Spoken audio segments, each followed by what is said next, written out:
سناؤ، اپنے غم میں بھی سناؤ. بابا جان شمر نے جب، بابا جان شمر نے جب مارے تماچے منہ پر، بالیاں کھینچی میری کرتا ہوا خون میں تر. بابا جان دیکھو ذرا، بابا جان دیکھو ذرا. بسم الله الرحمن الرحيم. اللهم صل على محمد وآل محمد. اللهم إني أسألك برحمتك التي وسعت كل شيء وبقوتك التي كبرت بها كل شيء وخضع لها كل شيء وذل لها كل شيء وبجبروتك التي غلبت بها كل شيء وبعزتك التي لا يقوم لها شيء وبعظمتك التي ملأت كل شيء وبسلطانك الذي على كل شيء وبوجهك الباقي بعد فناء كل شيء وبأسمائك التي ملأت أركان كل شيء وبعلمك الذي أحاط بكل شيء وبنور وجهك الذي يظهره كل شيء. يا نور يا قدوس يا نور يا قدوس يا نور يا قدوس يا أول الأولين ويا آخر الآخرين. اللهم اغفر لي الذنوب التي تهتك الحسان. اللهم اغفر لي الذنوب التي تنزل النقام. اللهم اغفر لي الذنوب التي تغير النعم. اللهم اغفر لي الذنوب التي تحبس الدعاء. اللهم اغفر لي الذنوب التي تقطع الرجاء. اللهم اغفر لي الذنوب اللهم اغفر لي الذنوب التي تنزل البلاء. اللهم اغفر لي كل ذنب أذنبته وكل خطيئة أخطأتها. اللهم إني أتقرب إليك بذكرك واستشهدك إلى نفسك وأسألك بجودك أن تدنيني من قربك وأن توضعني شكرك وأن تلهمني ذكرك. اللهم إني أسألك سؤال خاضع متذلل خاشع أن تسامحني وترحمني وتجعلني باسمك راضيا قانعا وفي جميع الأحوال متواضعا. اللهم وأسألك سؤال من اشتدت معصيته وأنزل بك عند الشدائد حاجة وعزم فيما عندك رغبته. اللهم عظم سلطانك وعلى مكانك وخفي مكرك وسهل أمرك وغلب كهرك وجلت قدرتك ولا يمكن الفرار من حكومتك. اللهم لا أجد لذنوب مغفرة ولا لكبائره صادرة ولا لشيء من عملي الكبير بالحسن مبدل غيرك. لا إله إلا أنت سبحانك وبحمدك. ظلمت نفسي ظلمت نفسي ظلمت وتجرأت بجهلي وسكنت إلى قديم ذكرك لي ومنك علي. اللهم مولاي كم من كبي سددت وكم من فاضح من البلايا كرت وكم من أسعار وقيت وكم من مكروه دفعت وكم من سناء جميل لست أهل له نشرت.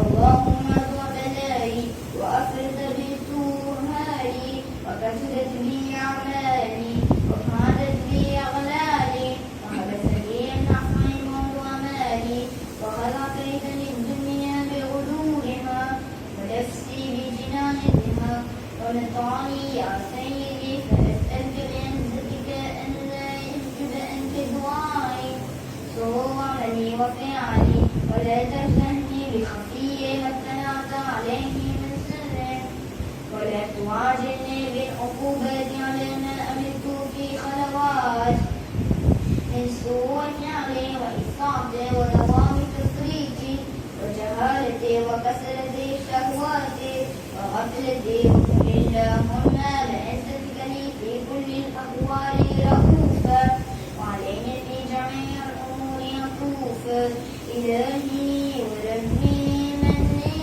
غيرك أسأله كشف ضري والنذر في أمري إلهي ومولاي أجريت علي حكما اتبعت فيه هوى نفسي ولم أحتجز فيه من تزييد عدوي وغرني بما أهوى وأسعدهم على ذلك القضاء فتجاوزت بما جرى علي من ذلك بعد حدودك وخالفت بعد أوامرك فلك الحمد علي في جميع ذلك ولا حجة لي فيما جرى علي فيه قضاؤك والزمني حكمك وبلاؤك وقد عصيتك يا إلهي بعد تقصيرك وإسرافي على ما نسيت معتذرا مع زمان منكسرا مستكيلا مستغفرا منيبا مقرا وضعنا معترفا لا يجد مفرا مما كان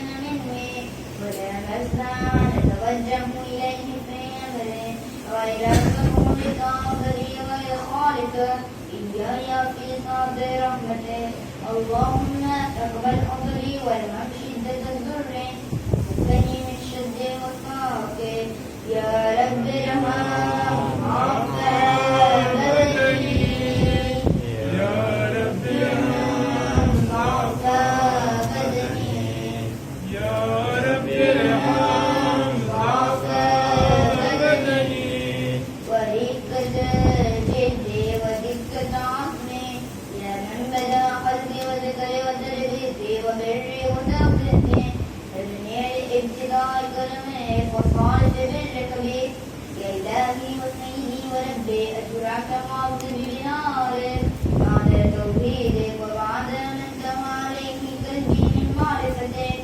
ولا حجاب بلسان من ذكرك واعتقده ضميرا من حبك وبعد سلك انحرافي ودموع خاضعا لربوبيتك هيهات أنت أكرم من أن تزين من ربيت أو تبعد من أدنيت أو تشرد من آويت أو تسلط إلى البلاء من كفيته ورحمت وليك الشهر يا سيدي وإلهي ومولاي لتسلط النار على وجوه كالرجل عظما كالصاعدة وعلى رسول نتكلم بتوحيدك صادقا ولشكر ماماتها وعلى قلوب نعترف بهدايتك محققة وعلى ضمائر هوت من العلم بك حتى صارت خاشعة وعلى جوارحها ساكنة أركان تعبدك طاعية وشرد بالتقوى لتعمضنا ما هكذا ذنوبك ولا أخبرنا بذلك عنك يا كريم يا ربي وأنت تعلم الضعف أنت كبير من بلاء الدنيا وعقوباتها وما يجري فيها من المكاره على أهلها على أن ذلك بلاء وشكر كبير مسكر يسير بقاؤه كثير مدته فكيف تنالي بلاء الآخرة وجميل أمور المكاره فيها وهو بلاء تزول مدته ويدوم مقامه ولا يخفف عن أهله لأنه لا يكون إلا عن غضبك وانتقامك وسخطك مع هذا ما لا تكون له السماوات والأرض يا سيدي فكيف لي وأنا عبدك الضعيف ضعيف الذليل الهزيل المسكين المستكين يا إلهي وربي وسيدي ومولاي لأي الأمور إليك أشكو ولما منها أزج وبقي لي من العذاب وشدته طول البلاء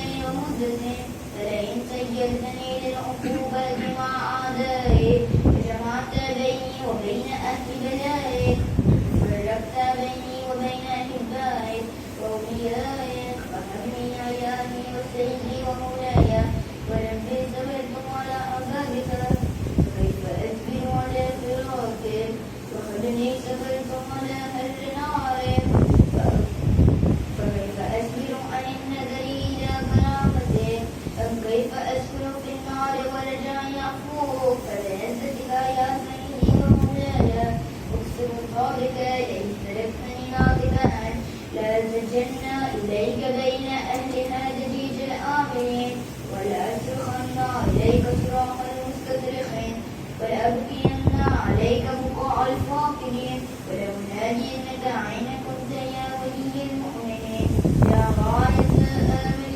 العارفين يا رياض المستغيثين يا غياث المستغيثين يا غياث المستغيثين يا حبيب قلوب الصادقين ويا إله العالمين فترات سبحانك يا إلهي وبحمدك تسمع فيها صوتا عبد مسلم سكن فيها بمخالفتك وضاقت عن عذابها بمعصيتك وحبس بين أسبابها بجرمه وجريمته وهو يزد إليك دليلا مؤمنا لرحمتك ويناديك بلسان أهل توحيدك ويتوسل إليك بربوبيتك لأنه لا يبقى قال يبقى في الأرض وهو يرجو ما سلف من جنك أم كيف تعلمهم نورهم وينمل فضلك ورحمتك أم كيف يملكهم مستليمها وأنت تسمع صوتا وسلام كان أم كيف يشتمل عليه سفيرها وأنت تعلم ضعفا أم كيف يتفلفل بين أتباعها وأنت تعلم صدقا أم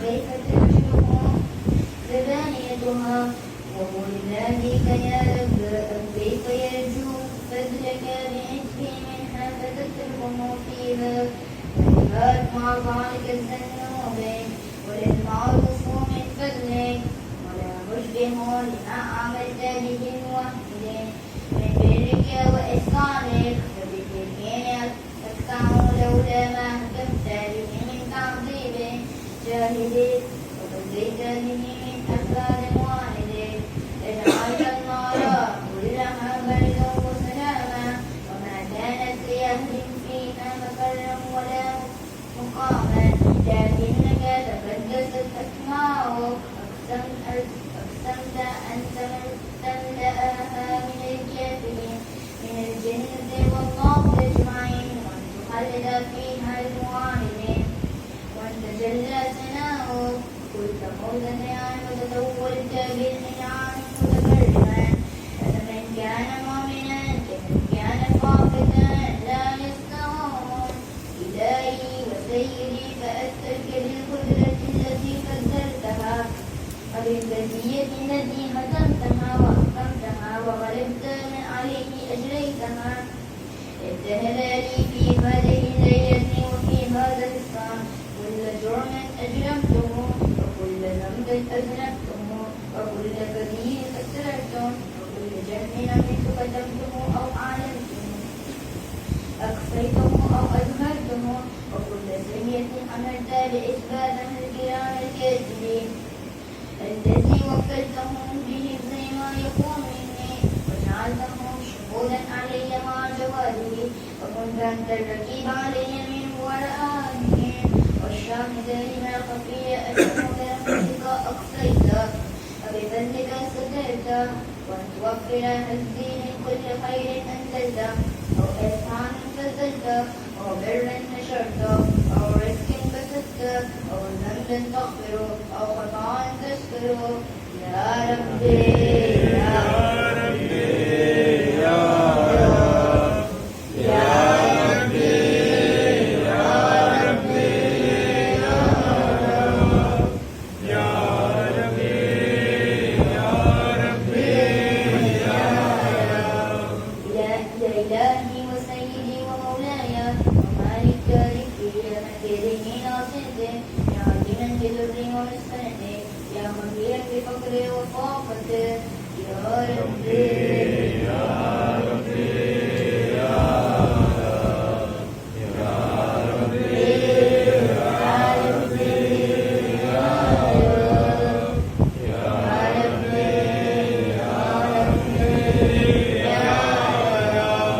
أسألك بحقك وقدسك وعن صفاتك وأسمائك أن تجعل أوقات من الليل والنهار بذكرك معمولة وبخدمتك مسؤولة وأعمالي عندك مقبولة حتى تكون أعمالي وأولادي كلها ضربا واحدا وهذه في خدمتك سرمدا يا سيدي يا من عليه مولي يا من إليه شكوت وهو أرد يا ربي يا ربي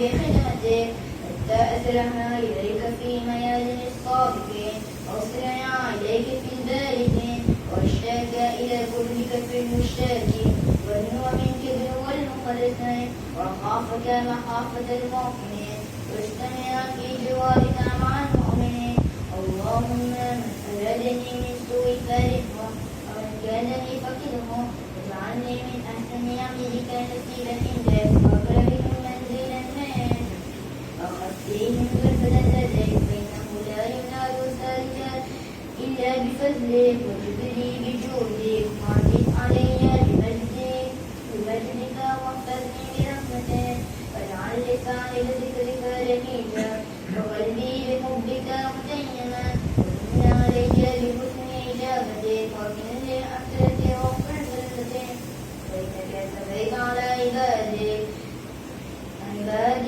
بعبادتك وأمرتهم بدعائك وسمعت لهم الإجابة فإليك يا ربي نسبت وجهي وإليك يا ربي مددت يدي فلتستجب لي دعائي وبلغني منايا لا تفتح عن فضلي رجائي واغفر شر الجن والإنس من أعدائك يا سريع الرضا يا سريع الرضا يا سريع الرضا اغفر لمن لم يملكه إلا الدعاء فإنك فعال لما تشاء يا من اسمه دواء وذكره شفاء وسعته حياة ارحم من رسولان الرجاء وسلاحه البقاء يا صادق النعم يا دافع النقام يا نور المستغشين في الظلام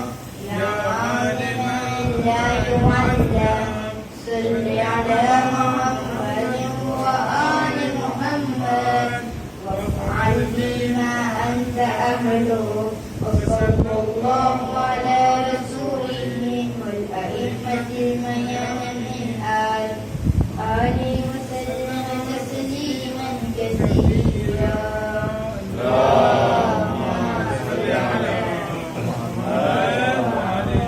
کنارہ علی سب سہاروں میں بڑھ کر سہارا علی دنیا والوں ہمیں کچھ نہیں چاہیے دنیا والوں ہمیں کچھ نہیں چاہیے ساری دنیا تمہاری ہمارا علی نعرے حیدری حیدری محمد والے محمد صلی اللہ علیہ وسلم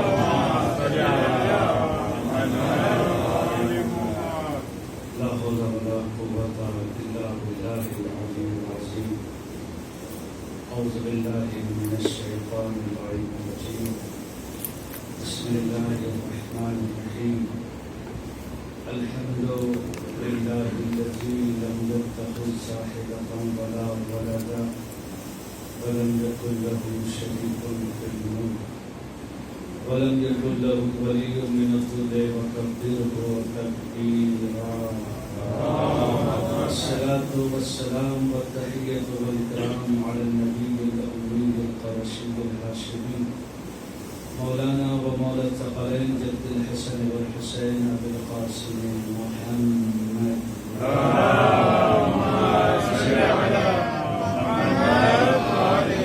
وعلى آله الأطيبين الأطهرين المعصومين المظلومين المنتخبين المنتجبين ولعنة الله على أعدائهم وقتلتهم وغاصبي حقوقهم ومنكر فضائلهم أجمعين من الآن إلى يوم الدين. أما بعد فقد قال الله الحكيم في كتابه الكريم وهو أصدق القائلين وقوله الحق. بسم الله الرحمن الرحيم. إنما يريد الله ليذهب عنكم الرجس أهل البيت ويطهركم تطهيرا.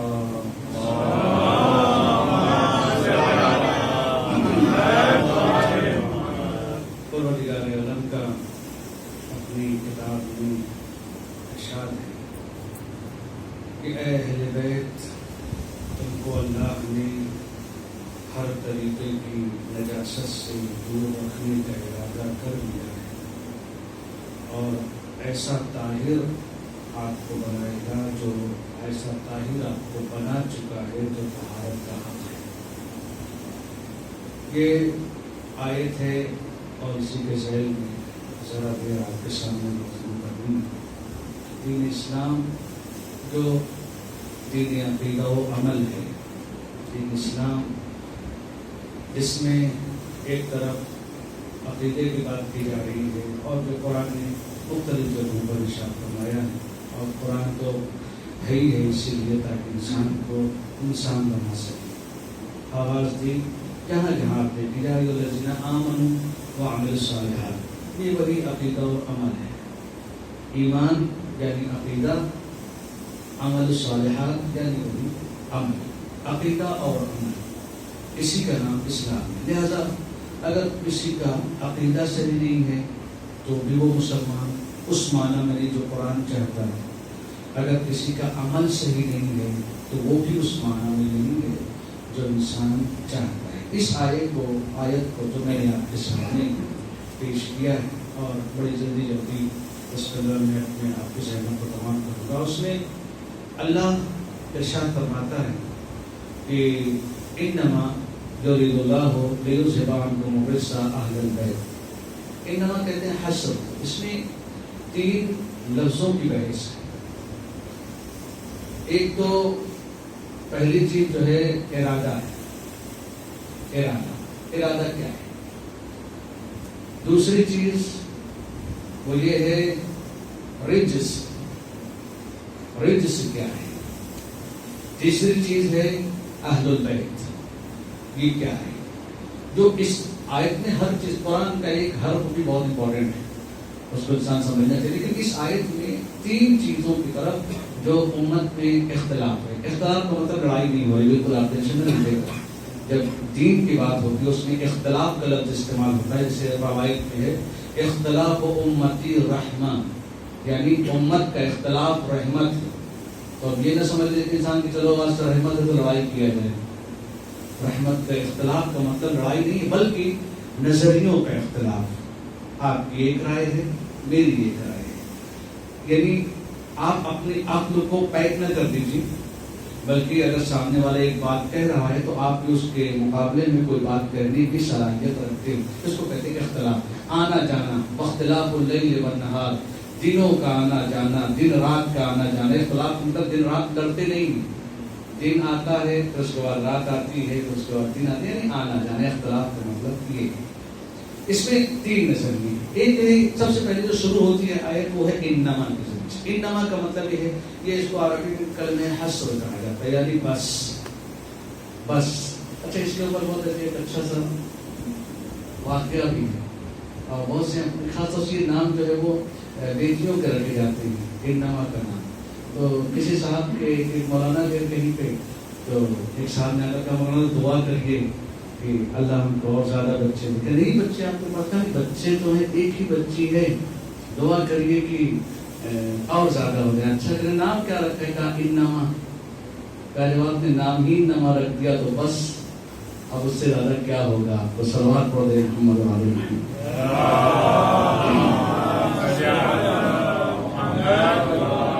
3 لفظ ہے اور اسی کے ارد گرد میں اپنے گفتگو کو ختم کروں گا اور زیادہ دقیق میں جاؤں گا بھی نہیں چاہتا کہ بہت اندر گھس جاؤں اور پھر آپ کو ملے کہ گھس جاؤں. میں تو نکالا ہوں مگر آپ نے اسی میں بھٹکتے رہے تو مجھے ایسی کوشش بھی نہیں کرنا ہے کہ آپ کو لے کے کہیں ایسے ہمارے لکھنؤ کی بھول بھلیا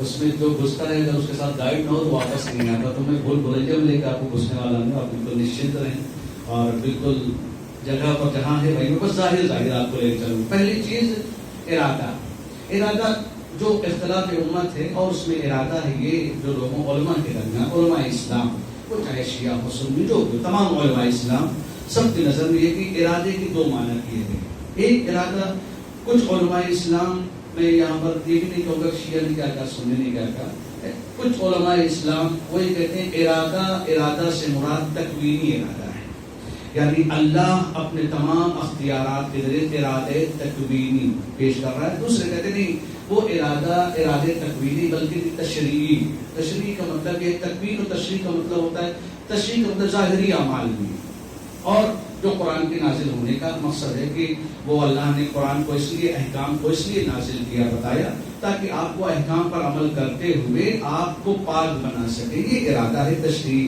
کہ انسان اس دنیا میں متقی بن جائے, انسان اس دنیا میں پاک بن جائے, انسان اس دنیا میں نمازی بن جائے, انسان اس دنیا میں روزے دار بن جائے. اہل بیت علیہ السلام کو جب اللہ نے ارادہ کیا تو اس کا مطلب یہ ہے کہ اللہ چاہتا ہے کہ یہ متقی بن جائے. اللہ چاہتا ہے کہ یہ اس دنیا میں آ کر اللہ کے حکم کے اوپر عمل کریں, اللہ نے جس چیز سے منع کیا ہے اس سے رک جائیں. یہ اللہ کا ارادہ اہل بیت کے لیے ہے. دوسرا جو نظریہ ہے علماء اسلام میں, اور وہ کہتے ہیں نہیں یہاں پر اللہ کا ارادہ گناہوں سے اہل بیت کو روکنا نہیں ہے. یہ نہیں کہنا کہ آپ متقی بن جائیے, آپ روزے دار بن جائیے, آپ نمازی بن جائیے, جو اللہ نے کہا وہ کریے, جس سے کہا رک جائیے, بلکہ اللہ اس چیز میں اس چیز کو پیش کر رہا ہے کہ اللہ یہ ارادہ یہ کر رہا ہے. ارادہ یہاں پر تکوینی ہے. تکوین کا مطلب یہ ہے کہ دنیا میں جتنی طریقے کی برائیاں ہیں ہر برائی سے آپ کو دور رکھیں. نہ تنہا نماز روزے کا مسئلہ یہاں پہ نہیں ہے, بلکہ یہ جو نظریہ آیا اس نے اہل بیت علیہ السلام کو معصوم بنا کر پیش کیا.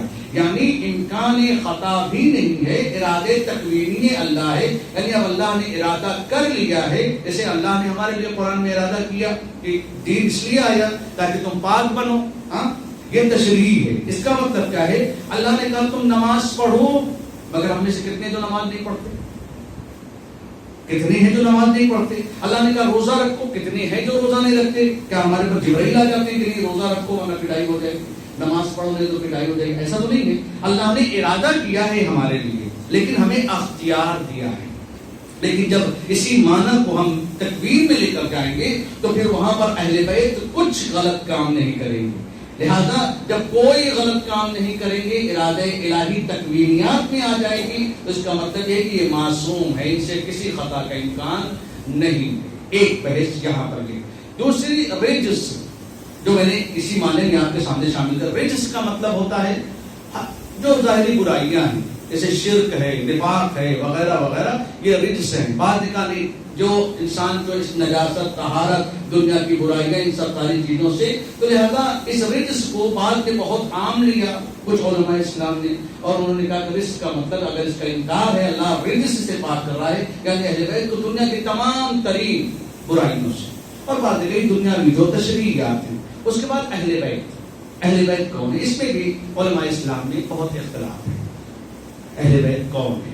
کچھ علماء اسلام اہل بیت سے مراد نبی کی بیٹی جناب فاطمہ الزہرا, نبی کے داماد مولائے کائنات امام حسن اور امام حسین کو مراد لیتے ہیں, یعنی اہل بیت یہ. کچھ علماء اسلام کہتے ہیں اہل بیت یہ نہیں, یہ بھی ہیں مگر ان کے ساتھ نبی کی بیویاں بھی ہیں. خالی نبی کی اولاد نہیں ہے بلکہ نبی کی بیویاں ہیں۔ کچھ لوگوں نے کہا کہ نہیں، خالی نبی کی بیویاں ہی نہیں ہیں بلکہ اس میں شامل ہیں کون؟ اصحاب نبی بھی کچھ شامل ہیں۔ یہ علماء کے درمیان اختلاف ہے اور اس حوالے سے زیادہ گفتگو کرنے کی ہم پر ضرورت نہیں۔ لہذا تکوین اور تشریع، اللہ کا جو نظام ہے، جتنا بھی دنیا میں قانون الہی یا تو تکوینیات پر ہے یا تشریعیات پر ہے۔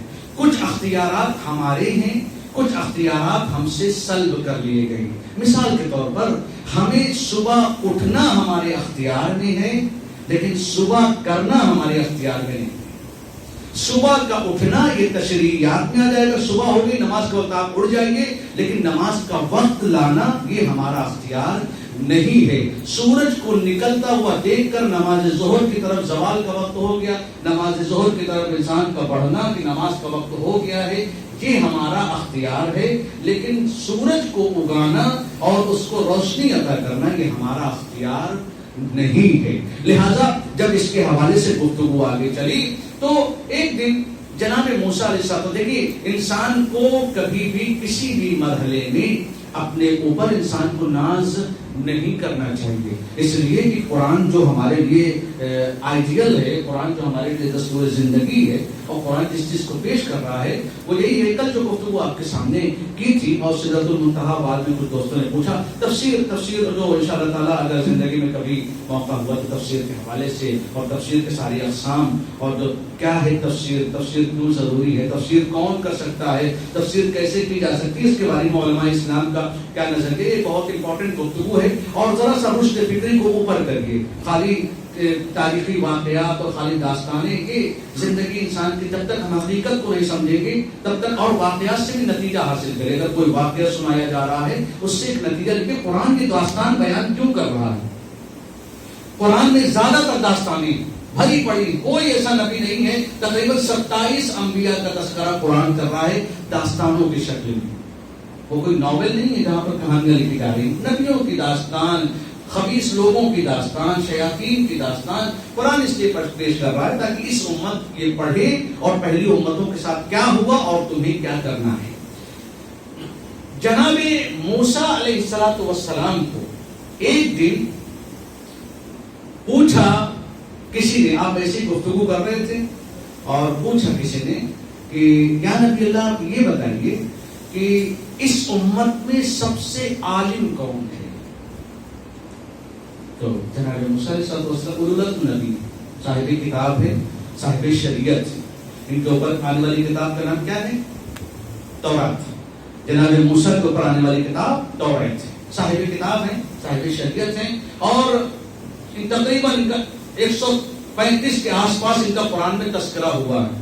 قرآن میں جناب موسیٰ کا کون ہے سب سے عالم؟ کہا میں ہوں۔ جیسے ان کی زبان سے نکلا کہ میں عالم ہوں، اللہ نے کہا کہ نہ، تمہارے پاس علم ہے، تم کو سیکھنا ہے۔ کس سے سیکھوں؟ کبھی انسان کا جو تباہی ہوتی ہے وہ انسان کے اپنے ہنر پر ناز کرنا ہوتا ہے۔ اللہ کے اس کلیم بندے میں جو پوری کائنات میں اگر کسی کو یہ شرف ملا ہے کہ وہ مستقیماً اور ڈائریکٹلی جا کر ایک پیڑ سے اللہ سے بات کرے، وہ جناب موسیٰ علیہ السلام ہے۔ وَكَلَّمَ اللَّهُ مُوسَىٰ تَكْلِيمًا، جو قرآن کی جو دعائے نطقہ میں یہ ساری چیزوں کو بیان کیا گیا، اللہ نے جناب موسیٰ سے گفتگو کی درخت کے ذریعے سے، کوہ طور پر جاتے تھے، لیکن ایک سوال کا جواب انہوں نے جو دیا کہ میں سب سے بڑا عالم ہوں، آواز وہی آئی موسیٰ جاؤ کچھ سیکھ کر آؤ۔ شریعت کو موسیٰ جانتے ہیں، دین کو جانتے ہیں، فرشتوں کو جانتے ہیں، توحید کو پہچانتے ہیں، قرآن کو، ہر چیز کو جانتے ہیں۔ ایک سوال کا جواب کہ میں عالم ہوں، کہا نہیں، جاؤ۔ کس کے پاس جانا ہے؟ ایسے انسان کے پاس جو اولو العزم نہیں ہے، جناب خضر کے پاس۔ جناب خضر کی 2 معجزے جناب خضر کے بہت عظیم ہیں۔ ان کو خضر کیوں کہا گیا؟ ان کا نام دوسرا ہے، بعض لوگ کہتے ہیں ان کا نام بالیہ ہے، بعض کہتے ہیں ان کا نام تالیہ ہے۔ ان کو خضر کیوں کہا گیا؟ کہا خضر اس لیے ان کو کہا گیا کہ یہ جس ڈالی کو، جس پیڑ کو چھو لیتے تھے وہ ہرا ہو جاتا تھا، جس جنگل میں یہ بیٹھ جاتے تھے وہ پورا جنگل سبزے اور گھاس سے بھر جاتا تھا، اس لیے ان کو خضر کہا گیا۔ خضر مطلب ہریالی، ہرا بھرا۔ اس لیے جناب خضر کو، خضر جہاں سے گزرتے تھے یعنی اللہ نے یہ کمال کیا تھا کہ جناب خضر جہاں سے گزرے وہ جگہ ہری بھری. اللہ نے ان کو یہ نعمت عطا کی تھی. جاؤ خضر کے پاس. چلے کون؟ جناب موسیٰ اور جناب یوشع بن نون، دو لوگ. یوشع بن نون جناب موسیٰ علیہ السلام کے وصی ہے، جو انشاءاللہ تعالیٰ کبھی ان کی زندگی کے بارے میں آیا تو میں آپ کے سامنے ان کا تذکرہ کروں گا. کون ہے جناب یوشع بن نون؟ اگر خود تاریخ اسلام انسان صحیح سے پڑھ لے اور ایک نتیجہ حاصل کرے تو انسان کو بہت کچھ مل سکتا ہے. میں بس چند شاید اگر مکمل نہ ہوئی تو آگے چل کے جو کبھی ہوتا ہے کسی پروگرام میں جو بھی کنٹینیو، یعنی ابھی آگے چالو ہے تو وہ آگے روک کے میں آگے چالو کر دوں گا اس کو. تو آپ گھبرائیے گا نہیں، داستان بڑی ہو سکتی ہے لیکن اس کو کنٹرول کرنے کی کوشش کروں گا. جناب یوشع بن نون اور جناب موسیٰ علیہ السلام چلے ہیں کدھر؟ جناب خضر کی طرف. کہاں؟ مجمع البحرین. اللہ کے حوالے مجمع البحرین. مجمع البحرین مصر کے بعد جو گلف ہے، سوئز اور ایک دوسرے کا نام ہے، وہاں پر مجمع دو دریاؤں کے ملنے کی جگہ. وہاں پر جناب موسیٰ کس سے ملنے جا رہے ہیں؟ خضر سے. کس لیے جا رہے ہیں؟ علم حاصل کرنے. پتہ کیا چلا؟ یہ صاحب شریعت، وہ صاحب شریعت نہیں. یہ اولو العزم، وہ اولو العزم نہیں. بعض جگہ پر علماء کہتے ہیں جناب خضر نبی تھے بھی کہ نہیں تھے، اختلاف اس میں بھی ہے. تو اس سے ایک داستان سے یہ پتا چلا کہ علم حاصل کرنے کے لیے ضروری نہیں ہے کہ آپ اگر بہت بڑے عالم ہو گئے تو آپ کو سیکھنے کی ضرورت نہیں.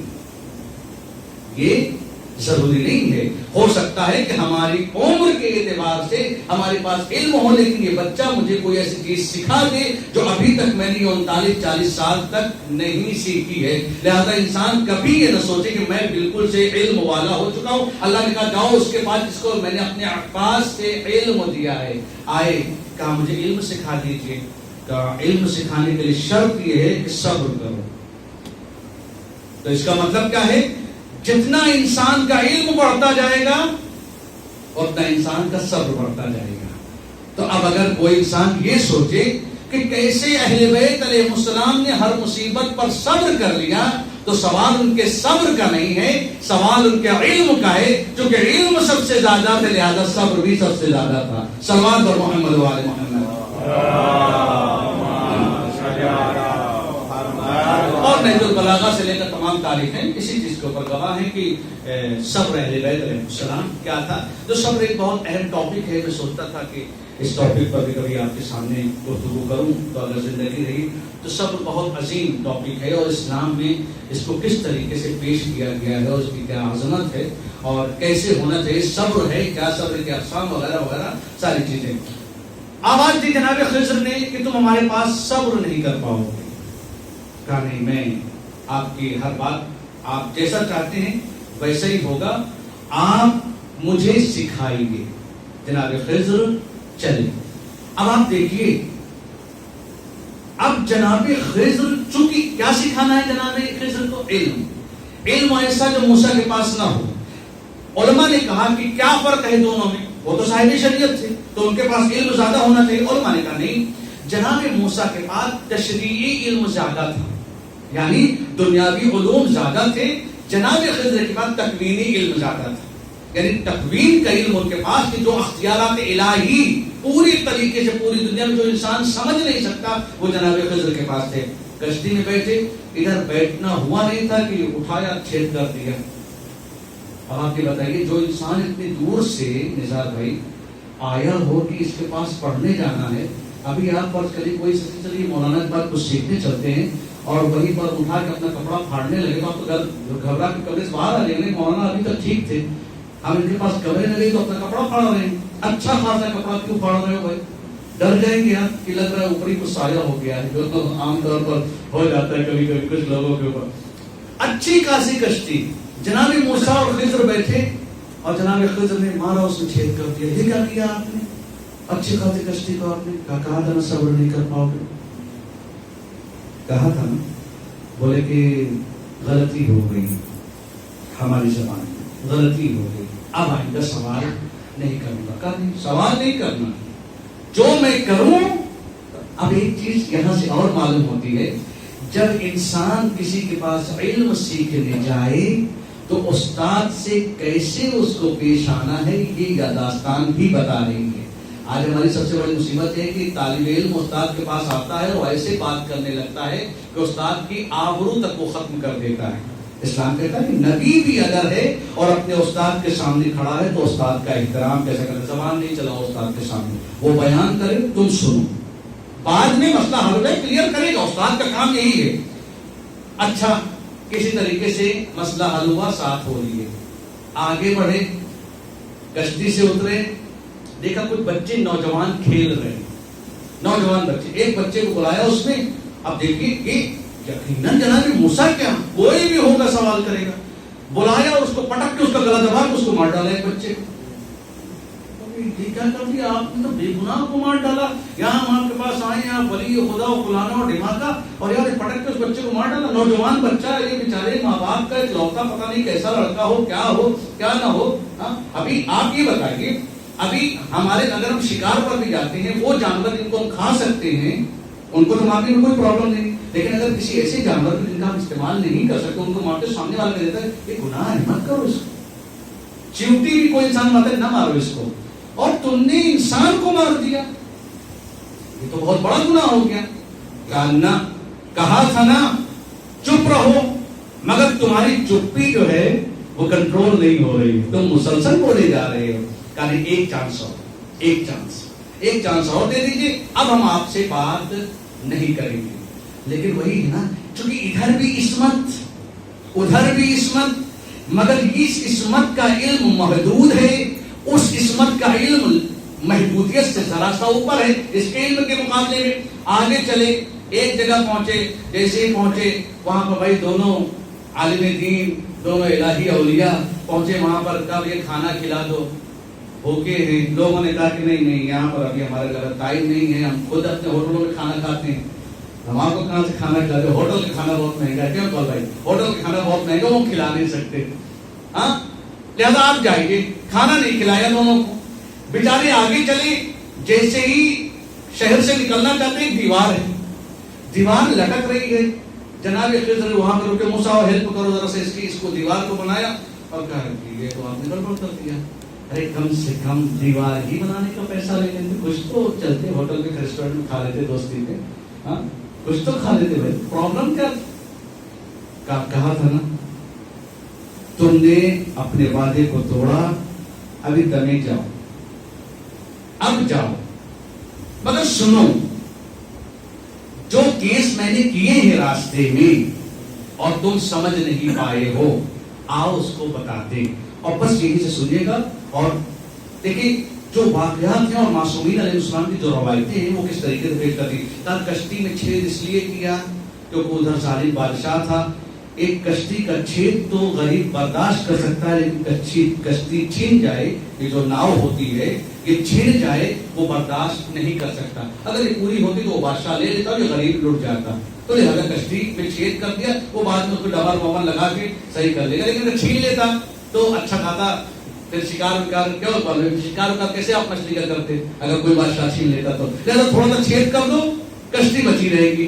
دوسرا, میں نے مارا کیوں, یہاں پر ایک بہت تفصیل سے بات ہے. اب اس سے دو نظریے پیش آتے ہیں.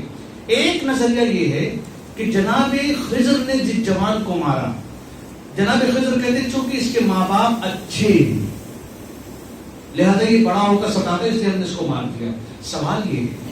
سوال یہ اور بھی دوسرے بچے پیدا کر سکتے تھے.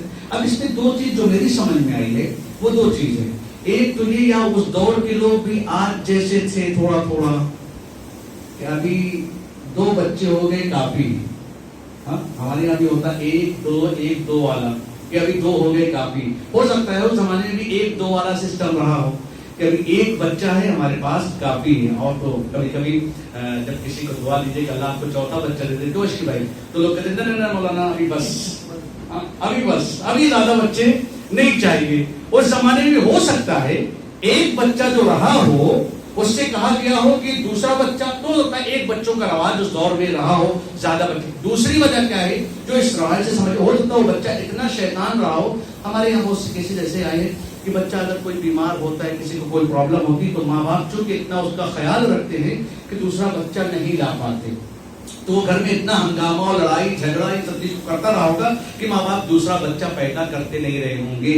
جناب خضر نے اس کو مارا اور امام صادق علیہ السلام فرماتے ہیں کہ چونکہ جناب خضر نے ماں باپ اچھے تھے, جناب خضر نے مار دیا, تو اس بچے کے مارے جانے کی وجہ سے اللہ نے اگلی بچی اس کو دی, اور اس بچی کا جو بچہ پیدا ہوا وہ نبی خدا تھا. تو یہ ایک نتیجہ نکلتا ہے کہ اگر جناب خضر اس کو نہ مارتے تو وہ اولاد جو تھی جناب موسیٰ کے زمانے کی جو ماں باپ کی تھی, وہ صالح ماں باپ کی بری اولاد وہیں پر رک جاتا. اس برے کے مر جانے سے اللہ نے ایک ایسی بیٹی دی جس بیٹی کا بیٹا نبی ہوا, تو اس نبی کی وجہ سے اللہ نے اس کو مار دیا. تیسرا مسئلہ کہا یہ جو دیوار ہم نے اس لیے صحیح کی تھی کیونکہ اللہ کے ولی اور اللہ کے نبی خود غرض نہیں ہوتے کہ اگر کسی نے ہمارا احترام نہیں کیا تو ہم آپ کو وہ چیزیں نہیں عطا کریں گے جس کے آپ حقدار ہیں. ٹھیک ہے, آپ کا ظرف تھا, آپ نے کھانا نہیں کھلایا, یہ ہمارا کمال ہے کہ ہم اس دیوار کو بنائیں چونکہ اس میں یتیم بچوں کا مال چھپا ہوا ہے, اگر یہ گرے گی تو شہر کے لوگ لوٹ لے جائیں گے. یہ داستان ختم ہو گئی. نتیجہ پھر کبھی کہتے کہتے لمبی ہو گئی داستان, لہذا میں چھوڑتے ہوئے یہ بات کو, حقیقت کیا ہے دین کی, حقیقت کیا ہے شریعت کی, حقیقت کو انسان سمجھنا چاہیے. اور اہل بیت علیہ السلام نے اسی چیز کو سمجھانے کے لیے انسانیت کو ہر قدم پر بیدار کیا. میں نے کل آپ کے سامنے ایک بات کہا تھا, اہل بیت عمل ہے, اہل بیت علیہ السلام عمل ہے. لوگ ان کو دیکھتے جائیں اور عمل کرتے چلے جائیں. نہ وہ کامیاب جو خالی قرآن کو لے لے, نہ وہ کامیاب جو خالی اہل بیت کو لے لے. کامیاب وہ ہے جس کی زندگی کا دستور قرآن ہو اور جس کی عمل کا طریقہ اہل بیت ہو. صلوات بر محمد و آل محمد. لہذا جہاں پر یہ مصیبتیں آئیں گی وہاں پر کائنات میں تبدیلیاں ہوں گی, اور اسی کا نتیجہ ہے کہ ساری دنیا خاموش تھی, اہل بیت اٹھی. کیا ضرورت تھی امام حسین کو اپنی جان جوکھم میں ڈالنے کی؟ آج بھی لوگ سوئے ہوئے, آج بھی لوگ سوئے ہوئے. سماج میں کچھ بھی ہو جائے کسی سے کوئی فرق نہیں پڑتا. فساد ہے ہو رہا ہے کوئی پرابلم نہیں, گناہ ہو رہے ہیں کوئی پرابلم نہیں, حق چھینا جا رہا ہے کوئی پرابلم نہیں, سماج تباہ ہو رہا ہے کوئی پرابلم نہیں, مسلمانی حکومتوں کو ظالم یہودی اور اسرائیل پوری طریقے سے تباہ کر رہے ہیں کوئی پرابلم نہیں, سب چپ, کوئی پرابلم نہیں. کیوں؟ اس لیے کہ ہم کو اپنا کام کرنا ہے, ہمیں اپنا کام ٹھیک ہو. امام حسین بھی یہ کر سکتے تھے, ہم سے کیا پرابلم ہے؟ میں نے آپ کے سامنے پورے محرم میں یہی پڑھا تھا کہ سیدنا امام حسین کو عمل خیر سے نہیں روکا تھا. کہیں نہیں کہتے کہ حسین آپ نماز نہ پڑھیے, آپ بیعت کر لیجیے, آپ مدینے میں رہیے, ہم جو کر رہے ہیں آپ کو کوئی بات نہیں, آپ کچھ نہ بولیں. امام حسین, چونکہ امام حسین ایک چیز یہ پیش کرنا چاہتے تھے کہ عبادت وہ نہیں ہے جس میں آپ خالی اچھے ہوں, عبادت وہ ہے جس میں آپ بھی اچھے ہوں اور سماج کو اچھا بنائیں, وہ عبادت ہے. اور اس کا بھگتان امام حسین علیہ السلام کو بھگتنا پڑا, اور وہ آپ کی تنہائی کی وجہ سے. چونکہ دنیا تو موج کر رہی تھی نا, ہم حج کرنے جائیں ہم سے کیا لینا دینا ہے. آج دیکھیے لوگ اپنے کام میں کسی بھی اعتبار سے پیچھے نہیں ہٹے, لیکن جہاں پر عبادتوں کی بات آتی سب پیچھے ہٹ جاتے. لیکن الحمدللہ آج کی جو خبر ہے کہ سننے میں آیا, پتہ نہیں اس کی کیا حقیقت ہے, کہ عراقی حکومت نے تقریباً ملکوں کو, دوسرے ملکوں کو اجازت دے دیا ہے کہ 1500 لوگ آ سکتے ہیں. یہ کیوں اجازت دے دیا ہے؟ آپ نے سوچا کبھی؟ یہ جو ہر بارڈر کے اوپر دیوانوں کا ہجوم ہے, آپ کیا سمجھ, عراقی حکومت نے پابندی لگائی تھی, عراقی حکومت نے پابندی لگائی تھی, کوئی نے بھائی کورونا کا پیریڈ ہے کوئی نہ ہے, لیکن ہر بارڈر کے اوپر, کویت کا بارڈر ہو, ایران کا بارڈر ہو, جتنے بھی بارڈر ہیں سب کے اوپر لاکھوں کا مجمع اکٹھا ہے. کیوں اکٹھا ہے؟ کہ ہم کو مولا تک جانے دو, ہم کو مولا تک جانے دو. چونکہ جسے کہتے ہیں کہ جب انسان کے اندر عشق اہل بیت جنون بن کر, میں یہ کہتا ہوں کہ پاگل پن میں محبت نہیں ہوتی, لیکن محبت انسان کو پاگل بنا دیتی ہے. یہ ایک حقیقت ہے. اگر آپ کو کسی سے محبت ہے, اور میں اپنی بات کہتا ہوں کہ اگر محبت جنون تک نہ پہنچ جائے تو وہ محبت کمال کی نہیں ہے. محبت انسان کو پاگل بنا, اسی لیے کہا جاتا ہے انا مجنون الحسین, انا مجنون الحسین. مطلب کیا ہے؟ دنیا کا جنون الگ ہے, ہم تو دیوانے حسین ہیں. لہذا ہم کو کوئی روک نہیں سکتا. اب حکومتیں مجبور ہو گئی جانے دو ان کو, اس لیے کہ اگر ان کو ویزا نہ ملے گا تو یہ قانون توڑ کر جائیں گے. لہذا قانون توڑنے سے پہلے قانون بنا دو. صلوات بر محمد وعلی.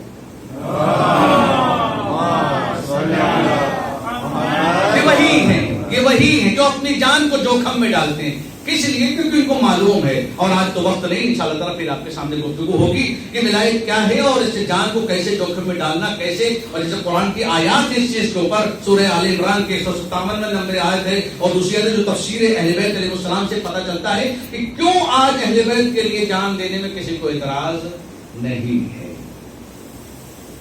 امام حسین کو قربانی دینی پڑی. یزید کہاں ہے؟ امام حسین کہاں ہے؟ 67 ہجری گزر گئی.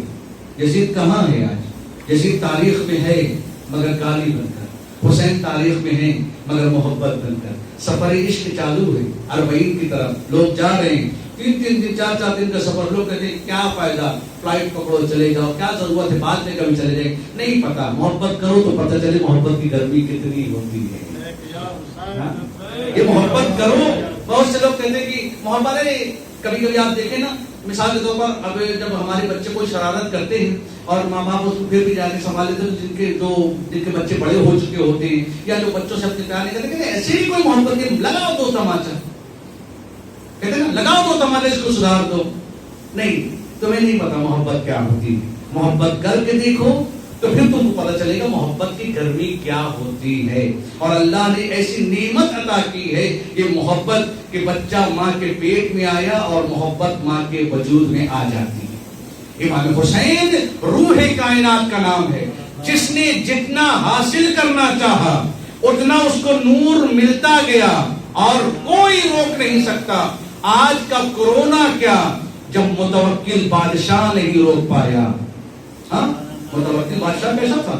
روایت بتاتی ہے. 2 جھوٹے مسائل کو آپ کی ذہن کو تمام کرتا ہوں. متوکل بادشاہ کے دور میں ایک ٹیکس لگایا تھا. آج ڈالر میں ٹیکس لگتا ہے, اس زمانے میں جان کا ٹیکس لگتا تھا. اس زمانے میں ہاتھ کا ٹیکس لگتا تھا کہ ایک ہاتھ کٹواؤ جاؤ. ایک عورت بارڈر پہ پہنچی, کہا ہاتھ دو, ٹیکس لگنا ہے نا, ہاتھ دو. اس نے اپنا بایاں ہاتھ بڑھایا, کہا قانون تمہیں پتا نہیں کہ جو زیارت پر جاتا ہے اپنا داہنا ہاتھ کٹاتا ہے. اس نے کہا کہ میں پچھلے سال زیارت پر آ چکی ہوں, میرا داہنا ہاتھ کٹ چکا ہے. بایاں ہاتھ بڑھا رہی. یہ ہے عشق, یہ ہے محبت. کوئی آ کر فتویٰ دے دے, کوئی کہہ دے کہ زیارت پر نہ جاتے جان بچانا واجب تھا. کوئی کہہ سکتا ہے؟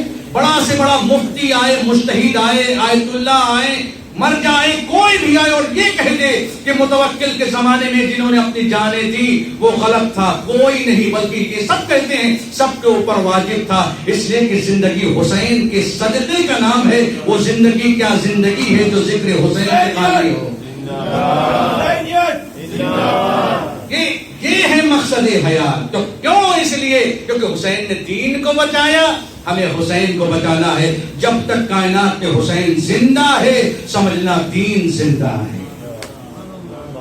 حسین چلے لٹا دیا اپنا. شام کا, کوفے اور شام کے بارے میں آپ اس چیز کو بخوبی جانتے ہیں کہ حالت کیا تھی. کوفے میں جب دیوار کوفہ, شہر کوفہ کے باہر اہل حرم پہنچے ہیں تو رات کے وقت تھا. رات کے وقت اہل بیت عصمت و طہارت پہنچے ہیں, ان کو روک دیا گیا کہ رات ہے, آپ کو دن میں جانا ہے. ایک رات رکے ہیں کوفے میں. اور مقتل کہتا ہے کہ جب اہل حرم کا قافلہ چلا ہے تو شہداء کے سروں کو نیزے پر بلند کیا گیا تھا. سارے شہیدوں کے لاشیں نیزے پر, لیکن مقتل یہ لکھتا ہے کہ جہاں تمام شہیدوں کے لاشیں نیزے پر تھے, ایک سر تھا جو نیزے پر نہیں تھا بلکہ وہ گھوڑے کی گردن سے بنا تھا. وہ سر کس کا تھا؟ وہ ابو الفضل عباس کا سر تھا. کسی نے امام سجاد سے پوچھا کہ آپ کے چچا کا سر نوک نیزہ پر کیوں نہیں ہے؟ تو آپ نے آواز دی کہ چونکہ جب نوک نیزہ پر میرے چچا کو لگایا جاتا ہے اور سر کی بلندی سے زینب و ام کلثوم کے کھلے سر کو دیکھتا ہے میرا چچا, تو نوک نیزہ پر سر سنبھلتا نہیں. عزادارو, آپ یہ سوچیں جب یہ ظالم یہ چاہتا ہے کہ عباس کے سر کو نوک نیزہ پر لگائے, پوری کوشش اس نے کی ہوگی. اب کتنی تکلیف اس نے سر کو دی ہوگی مجھے نہیں معلوم، مگر غیرت عباس یہ ہے کہ لوگ کے نیزہ پر سر عباس کا سنبھلتا نہیں ہے۔ کوفے سے یہ قافلہ گزر گیا، شام کی وادی میں یہ قافلہ آ گیا۔ ارباب مقاتل لکھتے ہیں 72 گھنٹے یعنی 3 دن تک اہل حرم کے قافلے کو شام کے باہر روک دیا گیا۔ وجہ کیا ہے؟ کہاں بازار سجائے جا رہے ہیں، دربار سجایا جا رہا ہے، گلیاں سجائی جا رہی ہیں۔ 3 دن تک اہل حرم کو روکا گیا، اور مقتل کہتا ہے، امام سجاد علیہ السلام کی زبانی یہ نقل ہے کہ ہم کو صبح میں شام میں داخل کیا گیا ہے، سارا دن بازاروں میں پھرایا گیا ہے، شام کے وقت ہم کو دربار میں لے جایا گیا ہے۔ لیکن عزاداروں ایک جملہ میں کہوں گا، ابھی میں نے آپ کے سامنے کہا جناب عباس کا سر کوفے میں جب گیا ہے تو گھوڑے کی گردن پہ تھا، لیکن جب شام میں پہنچا ہے تو جناب عباس کا سر نوکے نیزہ پر تھا۔ کسی نے آ کر کہا یہ آخر نوکے نیزہ پر کیوں تھا جناب عباس کا سر؟ مقتل لکھتا ہے کوفے میں جب یہ قافلہ پہنچا ہے تو وہاں پر یہ تھا کسی طریقے سے ابن ذات کے دربار میں پہنچ جائے، لیکن جب یہ شام میں پہنچا ہے تو وہاں پر تماشائی بن کے جانا ہے۔ عباس کے سر کو نیزے پر مارتے رہے مگر عباس کا سر نہ رکا۔ ایک مرتبہ شمر نے تازیانہ اٹھایا، زینب کی طرف چلا، اے زینب اپنے عباس سے کہہ دو نوکے نیزہ پر آ جائے ورنہ ہم تمہیں تازیانے ماریں گے۔ ایک مرتبہ علی کی اجڑی بیٹی نے عباس کی طرف ہاتھ جوڑ دیے، اے میرے غازی نیزے پر آ جاؤ، اب تمہاری بہن میں تازیانے برداشت کرنے کی طاقت نہیں ہے، اے میرے غازی آ جاؤ نوکے نیزہ پر۔ الا لعنت اللہ علی الظالمین، انا للہ و انا الیہ راجعون۔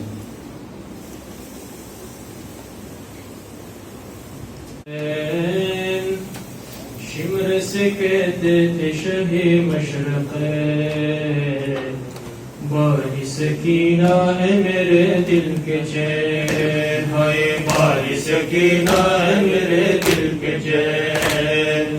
شمر سے کہتے تھے شہ مشرق، شمر سے کہتے تھے شہ مشرق، باری سکینہ ہے میرے دل کا چین، ہائے باری سکینہ ہے میرے دل کا چین۔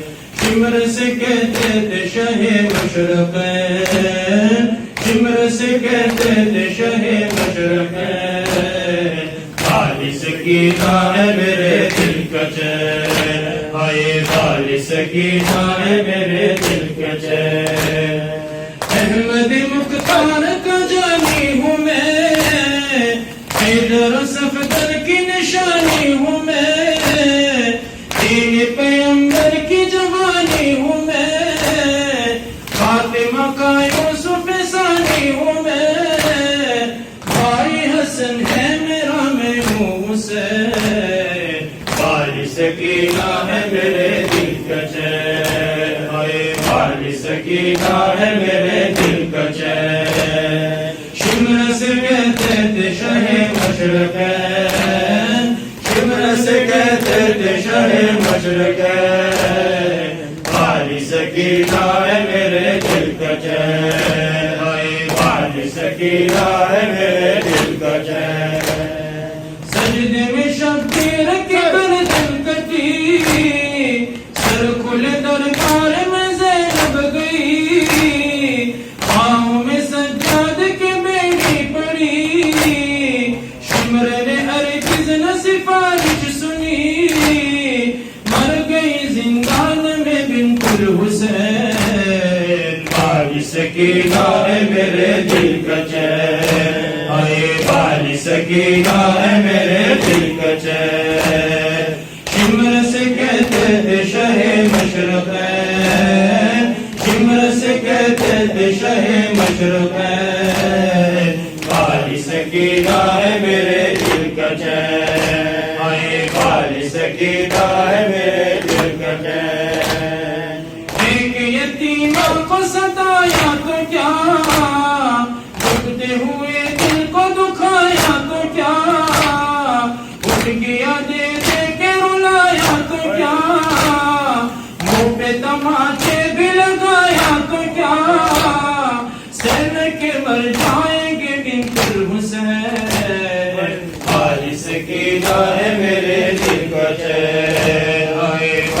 سکینہ ہے میرے دل کا چین شمر سے کہتے تھے شہ مشرقین شمر سے کہتے تھے شہ مشرقین خالی سکینہ ہے میرے دل کا چین بسم اللہ الرحمن الرحیم اللہم ملائکہ رسول اللہ السلام علیکم ورحمۃ اللہ وبرکاتہ السلام علیکم ورث آدم صفوة اللہ السلام علیکم ورث نوح نبی اللہ السلام علیکم ورث ابراہیم خلیل اللہ السلام علیکم ورث موسیٰ کلیم اللہ السلام علیکم ورث عیسیٰ روح اللہ السلام علیکم ورث محمد حبیب اللہ السلام علیکم ورث علی امیر المؤمنین ولی اللہ السلام علیکم ابن محمد المصطفى السلام علیکم ابن علی المرتضى السلام علیکم ابن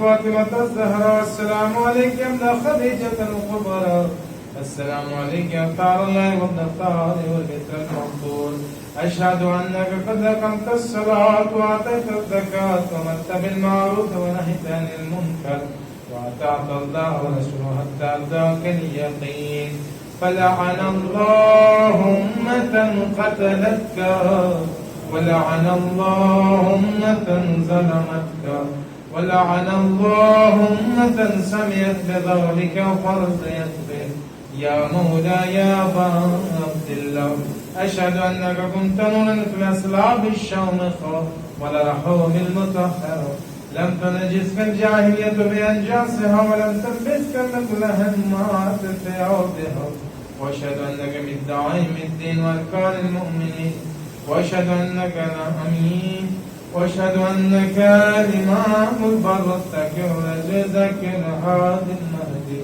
وأشهد أن الأئمة من ولدك كلمة التقوى وأعلام الهدى والأولى الوثقى والهجة على أهل الدنيا وأوشد الله وملائكته وأنبياءه ورسل أن بكم مؤمن وبيومكم موقن بشرع دين وخواتيم عمل وقلب لقلبكم سر وأمر لعمكم متبع صلوات الله عليكم وعلى أرواحكم وعلى أجسادكم وعلى أجسامكم وعلى شاهدكم وعلى غائبكم وعلى ظاهركم وعلى باطنكم زارت إجابة بكم سلام بسم الله الرحمن الرحيم السلام عليك يا ابن رسول الله السلام عليك يا ابن نبي الله السلام عليك يا ابن أمير المؤمنين السلام عليك يا ابن الحسين الشهيد السلام عليك أيها الشهيد وابن الشهيد السلام عليك أيها المظلوم وابن المظلوم لعن الله أمة قتلتك ولعن الله أمة ظلمتك ولعن الله أمة سمعت بذلك فرزيت به